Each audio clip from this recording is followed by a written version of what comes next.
All right, David, let's take a look here at your butterfly. We'll watch it once all the way through to see what we're noticing.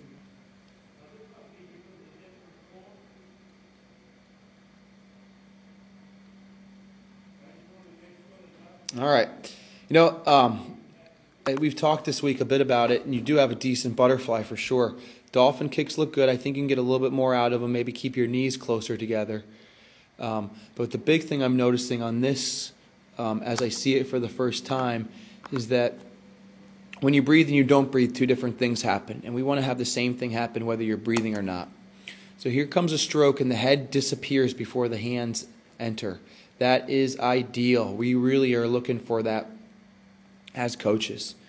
I'll give you a quick little video here of the great Michael Phelps, and he's doing the same exact thing as you. Breath, hands swing around, head disappears, and the hands are right there.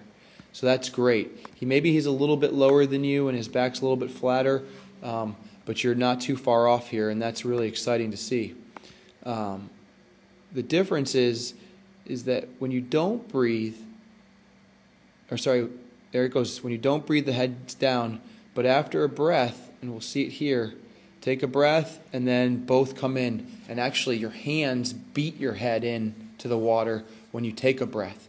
So you need to take your breath a little bit earlier in the process, and then right at this point you've got air. Tuck that chin and press that chest down, and a good strong kick will help you do that.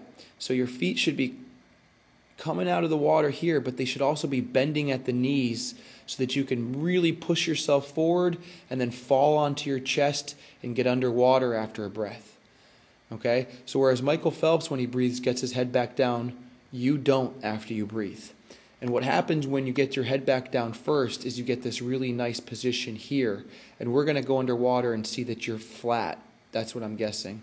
Or at least that your head and your arms are entering, and the arms will be down here as opposed to up here ready to grab a ton of water and pull yourself over it into your next stroke. All right? Ideally in this stroke you can see Michael's head comes back up for that next breath, and he's got this big ball of water here that he's going to push himself up and over into the next stroke. So let's go take a look at what you're doing underwater, and then we'll see if we can compare that to some more video. But there's some good dolphin kicks, not bad at all. Not bad at all. Don't forget to kick up and kick down. Here are your strokes where your head's coming in ahead of your arms.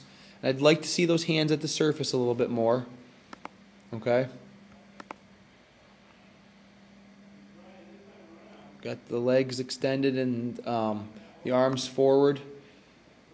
Here's where Michael is in that same position. Okay? Elbows up a little bit higher there.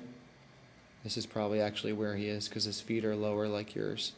So you can see as I pause it in that same position, his feet are here, and look at his feet are apart. He could get better if he keeps those feet together. Hips are up high like yours, chest is heading downhill, but this is the slight difference here, is his fingertips and forearms are at the surface of the water instead of deep. Now we'll check here what happens after a breath, and see those hands?